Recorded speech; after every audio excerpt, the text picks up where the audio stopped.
People often ask how we came up with the actual design of the grid, so we're going to show how it evolved from the first sketch through to the finished version.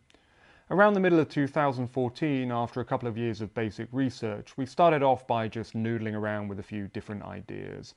There was a pentagram thing, a Venn diagram, the snowflake of destiny, a wheel. Unfortunately, the psychedelic flower behind the success of every business was a bit of a hard sell, but actually a lot of great ideas came out of these early experiments that made it through.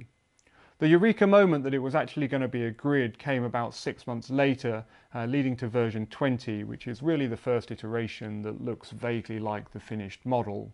This was followed by another big breakthrough when we realized that actually a 3x3 structure was much simpler and could still cover everything. Once we were happy with the 9 boxes themselves, we started thinking about what would go within each of them, starting with version 34, our first stab at showing 4 elements within each box, and then continuing to iterate from there. Around this time, we assembled a brain trust to help us test the grid, putting together a pretty diverse group of entrepreneurs, subject matter experts, and senior managers from big companies. Their feedback made it pretty clear that to make the grid as user-friendly as possible, we'd need to cut it down to just 3 elements within each box while still making it comprehensive. Starting with version 55, this took us another full year and a further 27 iterations to get right, by which point the grid had pretty much been tested to destruction.